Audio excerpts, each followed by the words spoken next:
BSP industrial training institute சார்பாக online வகுப்பிற்கு வருகை தந்துள்ள அனைவருக்கும் வணக்கம். எலக்ட்ரீஷியன் ட்ரேட் செகண்ட் இயர் மாணவர்களுக்கு ட்ரேட் தியரி கிளாஸ்.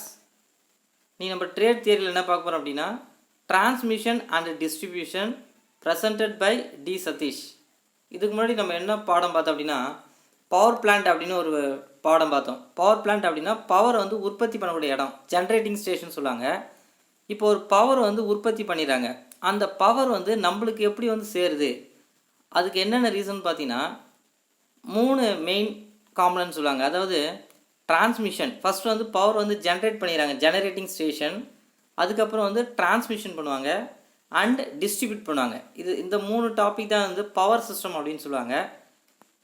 அதுக்கப்புறம் எலக்ட்ரிக்கல் சப்ளை சிஸ்டம். ஒரு எலக்ட்ரிக்கல் சப்ளை எப்படி நம்மளுக்கு கன்சியூமருக்கு வருது என்னத்தை பார்க்க போகிறோம்.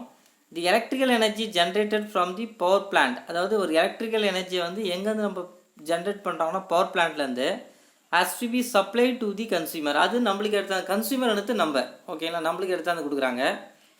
This is a large network. இது ஒரு பெரிய network which can be broadly divided into 2 stages. இது 2 ஸ்டேஜாக பிரிக்கிறாங்க. ஒன்று டிரான்ஸ்மிஷன் அண்ட் டிஸ்ட்ரிபியூஷன் இப்படின்னு 2ஆக பிரிக்கிறாங்க. The conveyance of electrical power from a power station to the consumer premise is called as electrical supply system.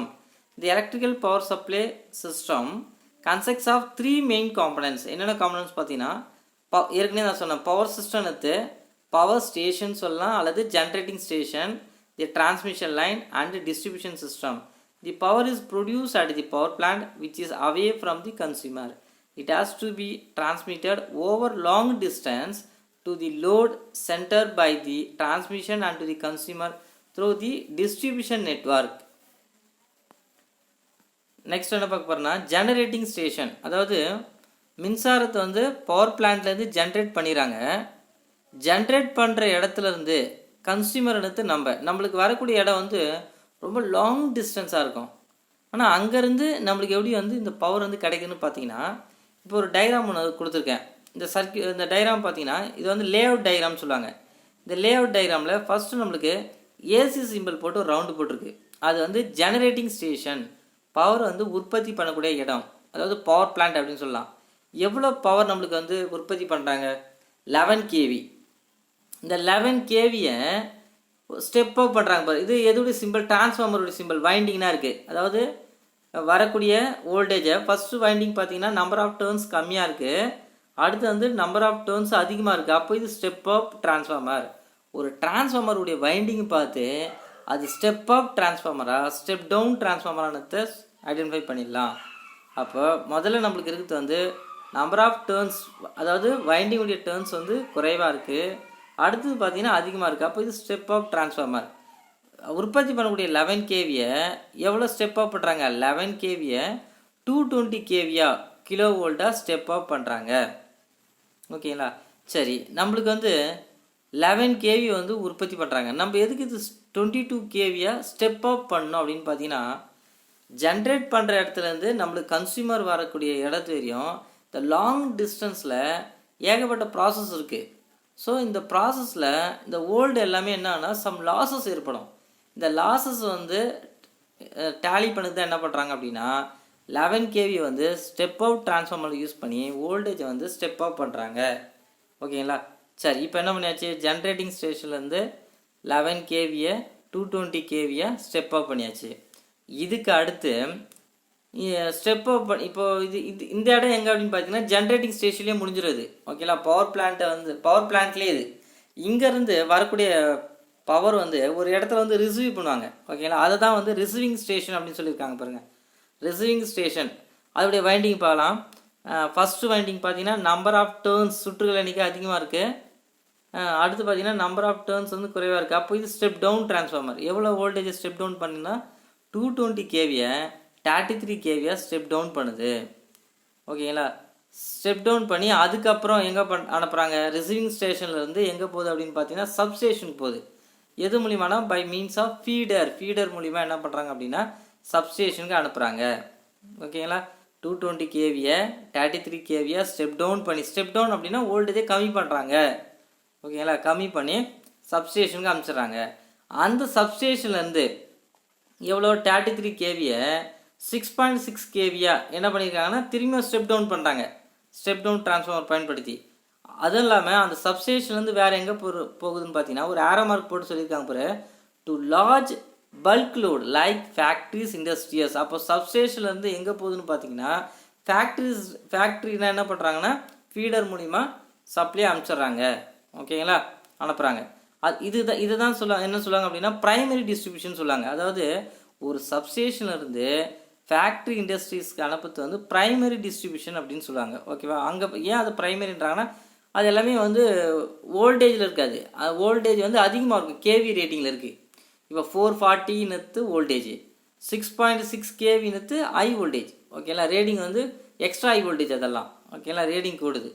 இப்போ எது வரைக்கும் முடிச்சிருக்கோம், சப்ஸ்டேஷன் வரையும் நிறுத்திருக்கோம். இப்போ சப்ஸ்டேஷன்லேருந்து ஃபீடரை பயன்படுத்தி எங்கே வருதுன்னா டிஸ்ட்ரிபியூஷன் சப்ஸ்டேஷனுக்கு வரும். ஓகேங்களா, சப்ஸ்டேஷன்லேருந்து ஏற்கனவே நம்ம என்ன சொன்னாங்கன்னா ப்ரைமரி டிஸ்ட்ரிபியூஷன்லேருந்து டிஸ்ட்ரிபியூஷன் சப்ஸ்டேஷனுக்கு எது மூலிமா அனுப்புகிறாங்க, ஃபீடர் மூலிமா அனுப்புகிறாங்க. இப்போது இந்த 6.6 கேவியை என்ன பண்ணுறான்னு பார்க்கலாம். இப்போ நம்பர் ஆஃப் டர்ன்ஸ் பார்த்தீங்கன்னா ஃபஸ்ட்டு வைண்டிங்கில் வந்து நம்பர் ஆஃப் டர்ன்ஸ் அதிகமாக இருக்குது, அது வந்து ப்ரைமரின்னு சொல்லுவாங்க. அடுத்தது வந்து செகண்டரின்னு சொல்லுவாங்க. செகண்டரியில் வந்து நம்பர் ஆஃப் டர்ன்ஸ் வந்து குறைவாக இருக்குது. அப்போ இது வந்து ஸ்டெப் டவுன் டிரான்ஸ்ஃபார்மர். 6.6 கேவியை 400 வோல்டு அல்லது 220 வோல்டு. ஓகேங்களா, 230 வோல்டேஜாக ஸ்டெப் டவுன் பண்ணுறாங்க. இப்போ இதுக்கு முன்னாடி பார்த்தீங்கன்னா இந்த சப்ஸ்டேஷனு, ரிசீவிங் ஸ்டேஷன் இதுக்கெல்லாம் வந்து 3 லைன் தான் போகும். ஓகேங்களா, அதுதான் வந்து டிரான்ஸ்மிஷன் லைன் அப்படின்னு சொல்லுவாங்க. இதுக்கப்புறம் இந்த டிஸ்ட்ரிபியூஷன் டிரான்ஸ்ஃபார்மர்லேருந்து, அதாவது இந்த செகண்டரி டிஸ்ட்ரிபியூஷன்லாம் பார்த்தீங்கன்னா இதெல்லாம் வந்து 440 வோல்டு. இது பார்த்தீங்கன்னா 4 ஒயர் வரும், 3 ஃபேஸ் 4 ஒயர் சிஸ்டம். இந்த டிரான்ஸ்மிஷனில் பார்த்தீங்கன்னா 3 ஃபேஸ் 3 ஒயர் சிஸ்டம். டிஸ்ட்ரிபியூஷனில் பார்க்கும்போது 3 ஃபேஸ் 4 ஒயர் சிஸ்டம். அந்த இடத்துலையும் 3 ஃபேஸு, இதுவும் 3 ஃபேஸு. பட் அந்த வோல்டேஜ் ரேட்டிங் மாறுது, அங்கே கேவியில் இருக்குது. அந்த இடத்துல வந்து 3 ஃபேஸ் 3 ஒயர் சிஸ்டம்.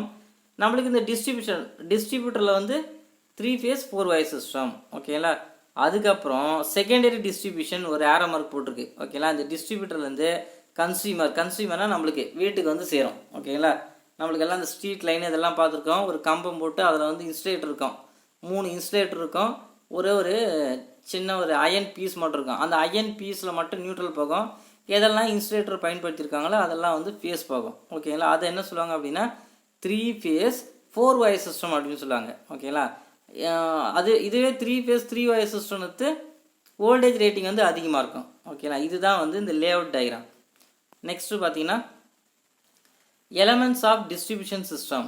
இப்போது இந்த டிஸ்ட்ரிபியூஷன் சிஸ்டத்துக்கு மெயினாக எது மூலியமான நம்மளுக்கு மின்சாரத்தை கொண்டு வராங்க, எது கூட கனெக்ட் பண்ணுறாங்க அப்படின்றத பார்த்துருக்காங்க. இதில் 3 இம்பார்ட்டன்ஸ் இருக்குது. என்னென்னு பார்த்தீங்கன்னா நம்பர் 1 வந்து ஃபீடர். ஓகேங்களா, நெக்ஸ்ட் வந்து டிஸ்ட்ரிபியூட்டர், தேர்ட் ஒன் வந்து சர்வீஸ் லைன் அல்லது சர்வீஸ் மெயின். இப்போ நம்ம ஃபஸ்ட்டு டாப்பிக்கில் பார்க்குறது வந்து ஃபீடர். ஃபீடர்னால் என்ன அப்படின்னு பார்க்கும்போது those electrical lines which connect generating station bracketல கொடுத்துருக்காங்க power station or substation to distributor. அதாவது ஒன்றுமே இல்லை, ஜென்ரேட்டிங் ஸ்டேஷனையும் டிஸ்ட்ரிபியூட்டரையும் கனெக்ட் பண்ணது தான் ஃபீடர் ஆர் கால்டு ஃபீடர்ஸ். ஓகேவா, பவர் வந்து உற்பத்தி பண்ணுறாங்க பார்த்தீங்களா, அந்த உற்பத்தி பண்ணுற இடத்துல இருந்து சப்ஸ்டேஷனுக்கு, ஓகேங்களா, ஆர் சப்ஸ்டேஷன்லேருந்து அல்லது சப்ஸ்டேஷன்லேருந்து டிஸ்ட்ரிபியூட்டர் கனெக்ட் பண்ணது தான் ஃபீடர்னு சொல்லுவாங்க. அடுத்தது பார்த்தீங்கன்னா டிஸ்ட்ரிபியூட்டர்னால் என்ன அப்படின்னா those tappings which extracted from supply of electrical power the consumer lines which where consumer get electrical supply is called distributor. அதாவது வரக்கூடிய எலக்ட்ரிக்கல் சப்ளைவை கன்சியூமர்னால் நம்மளுக்கு, ஓகேங்களா, எங்கேருந்து நம்மளுக்கு பிரிப்பாங்க, இந்த சப்ஸ்டேஷன்லேருந்து ப்ரைமரி டிஸ்ட்ரிபியூஷன்லேருந்து செகண்டரி டிஸ்ட்ரிபியூஷன்லேருந்து நம்மளுக்கு கிடைக்கும். இந்த இடத்துல வந்து கன்சியூமர் கொண்டு வர சப்ளை தான் வந்து டிஸ்ட்ரிபியூட்டர் அப்படின்னு சொல்லுவாங்க. ஓகேங்களா, இந்த இடத்துல தான் நம்மளுக்கு என்ன பண்ணுறாங்கன்னா டிஸ்ட்ரிபியூட் பண்ணுறாங்க எதை, எலக்ட்ரிக்கல் சப்ளைவை. ஓகேங்களா, இந்த டிஸ்ட்ரிபியூட்டர் என்னென்னு சொல்லாங்களா அப்படின்னா இப்போது இதில் ஒரு சின்ன மாற்றம். ஃபீடர் வந்து ஏற்கனவே என்ன சொன்னேன், ஜென்ரேட்டிங் ஸ்டேஷன்லேருந்து சப்ஸ்டேஷனுக்கு அல்லது சப்ஸ்டேஷன்லேருந்து டிஸ்ட்ரிபியூட்டர் கனெக்ட் பண்ணது தான் என்ன சொல்லுவாங்க அப்படின்னா ஃபீடர்னு சொல்லுவாங்க. இந்த ஃபீடருக்கு பார்த்தீங்கன்னா 3 வயர் போகும். ஏன்னா அதெல்லாம் பார்த்தீங்கன்னா டிரான்ஸ்மிஷன் லைன். ஓகேங்களா, 3 ஃபேஸ் 3 வயர் சிஸ்டம். இது டிஸ்ட்ரிபியூட்டரில் பார்த்தீங்கன்னா எல்லாமே கன்சியூமர், இந்த electrical power to the consumer. ஓகேங்களா, those tapping which extracted for supply of electrical power to the consumer. அந்த எலக்ட்ரிக்கல் பவர் யார் கொடுக்குறாங்க? கன்சியூமர் கொடுக்குறாங்க. இந்த இடத்துல வந்து அதே 3 ஃபேஸு 4 வயர் சிஸ்டமாக மாறிடும். ஓகேங்களா, ஃபைனல் ஒன்று வந்து service line R service main அப்படின்னு சொல்லுவாங்க. தி normal cable which is connected between distributor and consumer load terminal are called service line. அதாவது ஒரு நார்மல் கேபிளை which is connected between எதுக்கு இடையில கனெக்ட் பண்ணுறாங்க? டிஸ்ட்ரிபியூட்டருக்கும் கன்சியூமர் லோட் டெர்மினலுக்கு கனெக்ட் பண்ணது தான் வந்து சர்வீஸ் லைன் சொல்லுவாங்க. இவ்வளோ நேரம் பார்த்த டாபிக் வந்து இதில் நீட்டாக இருக்கு பாருங்கள். ஃபஸ்ட்டு ஒரு ஜென்ரேட்டிங் ஸ்டேஷன் இருக்குது. அங்கே எவ்வளோ உற்பத்தி பண்ணுறாங்கன்னு பாருங்கள். 11 kV, 11.5 kV, 12 kV R 13 kV வரும் ஒரு பவரை உற்பத்தி பண்ணுவாங்க. அந்த உற்பத்தி பண்ணதை திரும்ப என்ன பண்ணுறாங்க பாருங்கள், ஸ்டெப் அப் டிரான்ஸ்ஃபார்மர் பயன்படுத்தி அந்த வோல்டேஜை பூஸ்டப் பண்ணுறாங்க. பூஸ்டப் எதுக்கு பண்ணுறாங்கன்னு இருக்குன்னு சொன்னேன். ஏன்னா நம்மளுக்கு பவர் உற்பத்தி பண்ணுற இடத்துலேருந்து அப்படியே அந்த லைனை பார்த்துட்டே வந்தீங்கன்னா இந்த லாஸ்ட்டாக வீட்டில் வந்து முடியும் நம்ம கன்சியூமர். இந்த இடம் வரைக்கும் லாங் டிஸ்டன்ஸ், இந்த டிஸ்டன்ஸில் ஏற்படக்கூடிய லாஸஸை குறைக்கிறதுக்கு தான் என்ன பண்ணுறாங்கன்னா உற்பத்தி பண்ண வோல்டேஜுடைய அதிக வோல்டேஜை ஸ்டெப் அப் பண்ணுறாங்க. இதெல்லாம் தெளிவாக கொடுத்துருப்பாங்க. ஃபீடர் பயன்படுத்தி 3 ஃபேஸ் 3 வயர் சிஸ்டம் எது, 3 ஃபேஸ் 4 வயர் சிஸ்டம் எது அப்படின்றத தெளிவாக கொடுத்துருக்காங்க பாருங்கள். ஓகேங்களா, திரும்ப வந்து ப்ரைமரி டிரான்ஸ்மிஷன்லேருந்து செகண்டரி டிரான்ஸ்மிஷன் வந்து சப்ஸ்டேஷனுக்கு போகும்.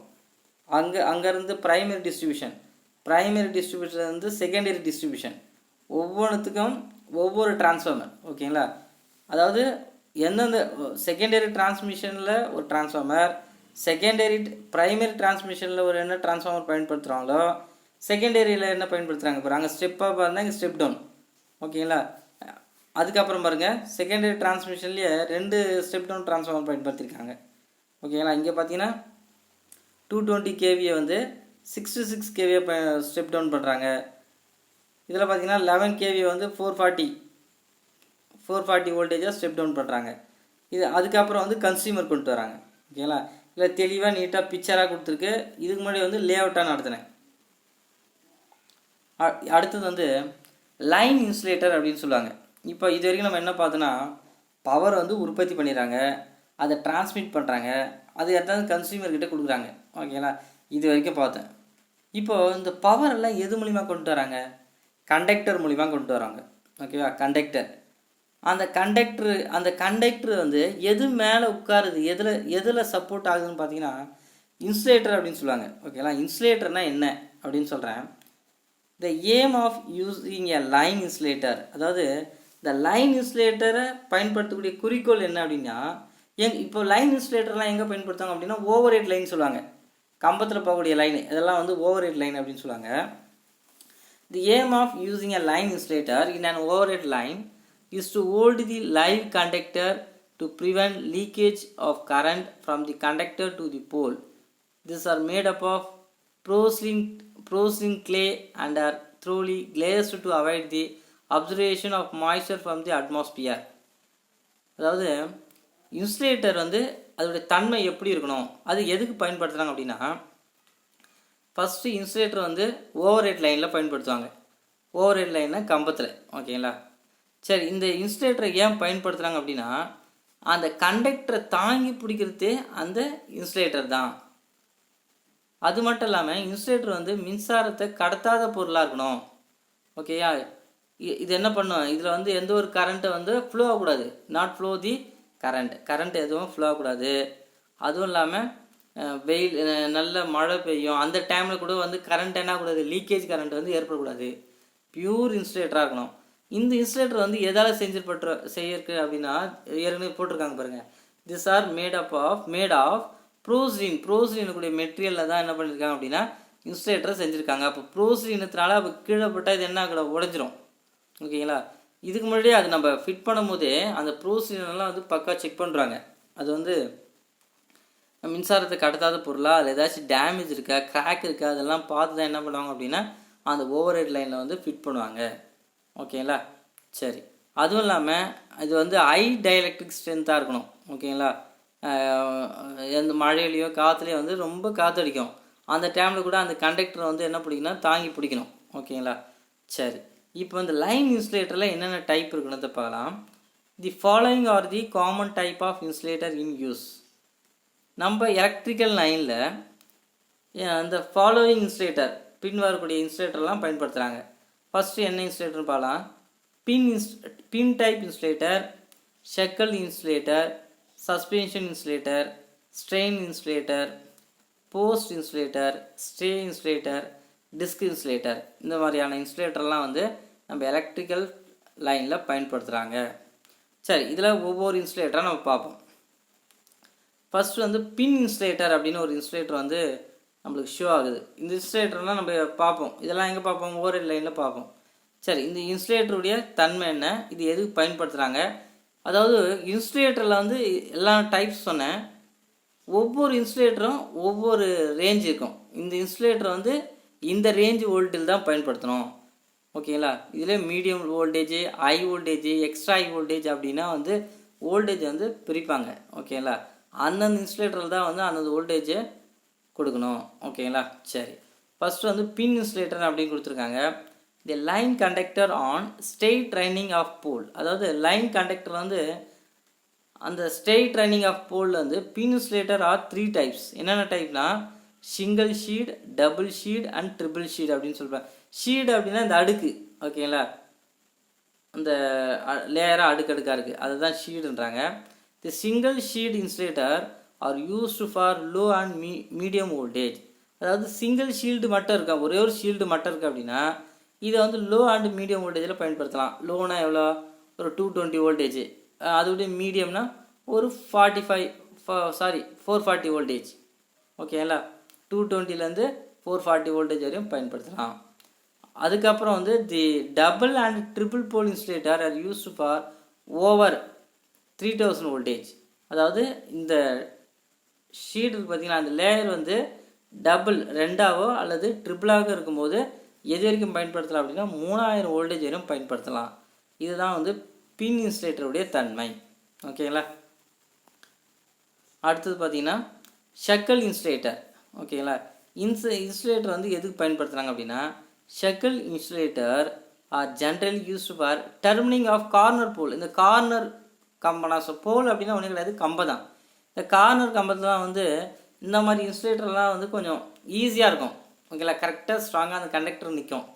ஓகேங்களா? வேறு எதனா போட்டால் அப்படின்னா அது ஸ்ட்ராங்காக வந்து என்ன ஆகுனா அந்த இன்சுலேட்டர் வந்து டேமேஜ் ஆகிறதுக்கு இருக்கும். இது ஃப்ளெக்சிபிளாக கரெக்டாக இந்த இடத்துல நிற்கணும்னா கரெக்டாக இருக்கும், நம்மளுக்கு ஈஸியாக இருக்கும். ஓகேங்களா? இது வந்து மீடியம் லைன் வோல்டேஜ்க்கு வந்து பயன்படுத்துவாங்க. அடுத்த இன்சுலேட்டர் வந்து சஸ்பென்ஷன் டைப் இன்சுலேட்டர் அப்படின்னு இருக்குது. The cost of pin type insulator increase rapidly as working voltage is increased. அதாவது இந்த காஸ்ட் வைஸாக பார்த்தீங்கன்னா கூட இது அதிகம் தான். ஓகேங்களா? இந்த இன்சுலேட்டர்லாம் எங்கே பயன்படுத்தலாம் அப்படின்னா அதிக வோல்டேஜ், ஓகேவா, கேவி ரேட்டிங்கில் வரக்கூடியதெல்லாம் வந்து இந்த இன்சுலேட்டர் பயன்படுத்துவாங்க. இதுக்கு வந்து இந்த ஷீட் ரேட்டிங் இருக்குது. டபுள் ஷீடு, ட்ரிபிள் ஷீடு, அதுமாரி வந்து ஷீட்டு கணக்கு இருக்குது. தேர்ஃபோர் ஆகையால் திஸ் டைப் ஆஃப் இன்சுலேட்டர் வந்து இஸ் நாட் எக்கனாமிக்கல், பொருளாதாரமாக இருக்காது. ஏன்னா வந்து இந்த காஸ்ட் வைஸாக கொஞ்சம் அதிகம். அதனால் இது எங்கே மட்டும் பயன்படுத்துவாங்க அப்படின்னா பிஹைண்ட் 33 kV. ஓகேவா? 33 kV நம்ம ஏற்கனவே எங்கே பார்த்தோம்? பவர் வந்து ஜென்ரேட் பண்ணக்கூடிய இடம். ஓகேங்களா? அந்த இடத்துலலாம் வந்து இதை என்ன பண்ணுறாங்க அப்படின்னா இந்த இன்சுலேட்டர் பயன்படுத்துகிறாங்க. ஓகேங்களா? இது வரைக்கும் உங்களுக்கு புரிஞ்சிருக்கும். அதாவது இன்சுலேட்டர் வந்து நம்மளுக்கு எதுக்கு யூஸ் ஆகுதுன்னு உங்களுக்கு ஈஸியாக புரிஞ்சிருக்கும். இன்சுலேட்டர் வந்து என்ன அப்படின்னா அந்த கண்டக்டரை வந்து தாங்கி பிடிக்கணும். ஓகேவா? அது இல்லாமல் மின்சாரத்தை வந்து கடத்தாத பொருளாக இருக்கணும். ஓகேங்களா? Is to avoid flow of electrons. ஓகேங்களா? அடுத்தது வந்து ஸ்டே இன்சுலேட்டர். ஸ்டே இன்சுலேட்டர் நம்ம பார்த்துருப்போம். Stay insulator are also known as strain insulator are generally used up to 33 kV line. அதாவது இந்த ஸ்டே இன்சுலேட்டர் வந்து 33 kV வரையும் பயன்படுத்தலாம். இது அதுவும் இல்லாமல் இந்த இன்சுலேட்டர் வந்து எதுக்கு பயன்படுத்துவாங்க அப்படின்னா இந்த கம்பத்துக்கு வந்து ஸ்டே வயர் அப்படின்னு சொல்லுவாங்க. ஸ்டே வயர் அது எதுக்கு அப்படின்னா இப்போ ஒரு போல் இருக்குது அப்படின்னா ஒரே கம்பியில், அதாவது ஒரே சைடு வந்து அதோட ஃபோர்ஸ் இழுக்கும் போது என்ன அப்படின்னா அந்த கம்பம் வந்து அந்த சைடு சாயிரம் இருக்கும். ஸோ அதை பேலன்ஸ் பண்ணதுக்கு என்ன பண்ணுவாங்கன்னா எந்த சைடு வந்து கண்டக்டர் ரொம்ப அந்த லைனு 3 phase 4 way சிஸ்டமாக இருந்தாலும் சரி அந்த லைனை அதிகமாக எந்த சைடு ரொம்ப பேலன்ஸ் பண்ணி இழுக்குதோ அல்லது 3 phase 3 way சிஸ்டமாக இருந்தாலும் சரி இந்த மாதிரி போல்லாம் என்ன பண்ணுவாங்கன்னா இதுக்கு ஆப்போசிட் சைடில் வந்து இந்த ஸ்டே இன்சுலேட்டர் போடுவாங்க. அப்படி போட்டதுனால என்ன பண்ணால் அது வரக்கூடிய 2 கண்டக்டர் இழுக்கிறத இது ஆப்போசிட் சைடு வந்து கொஞ்சம் பேலன்ஸ் பண்ணும். இதெல்லாம் நம்ம அதிகமாக பார்த்துருப்போம். ஓகேங்களா. அதுவும் இல்லாமல் இந்த இன்சுலேட்டர் பார்த்தீங்கன்னா மேலே ஒரு கண்டக்டர் போகுது, கீழே ஒரு கண்டக்டர் போகுது, இதுக்கு இடையில போட்டிருப்பாங்க.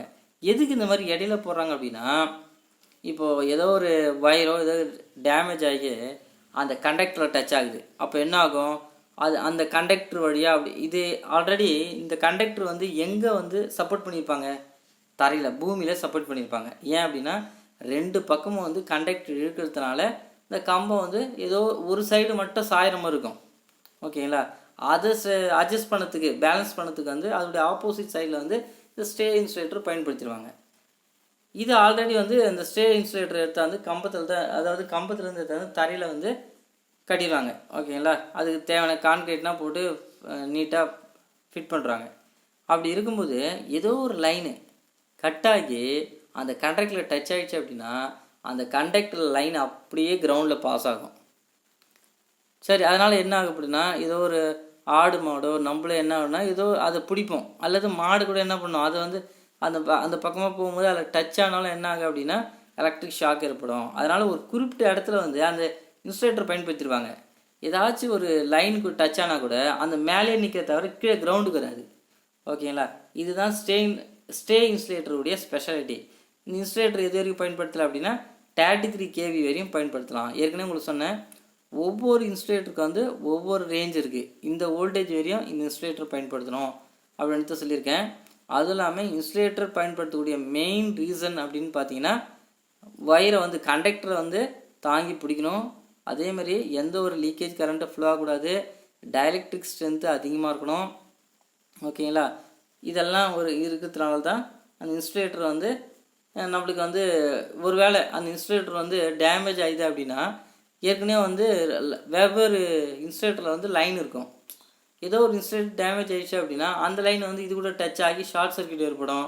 ஓகேங்களா. நிறைய ஃபால்ட் ஏற்படும். ஸோ இன்சுலேட்டர் வந்து குட் கண்டிஷனாக இருக்கிறது இந்த மாதிரி ரூல்ஸ் எல்லாம் வந்து நீங்கள் ஃபாலோ பண்ணிங்க. Thanks to all. இன்றைக்கி நம்ம என்ன பார்த்தோம் அப்படின்னா டிரான்ஸ்மிஷன் அண்டு டிஸ்ட்ரிபியூஷன் அப்படிங்கிற பாடத்தை பார்த்தோம். ரொம்ப உங்களுக்கு யூஸ்ஃபுல்லாக இருக்கணும். இதேமாதிரி வீடியோ வந்து அடுத்த கிளாஸில் வரோம். Thanks to all.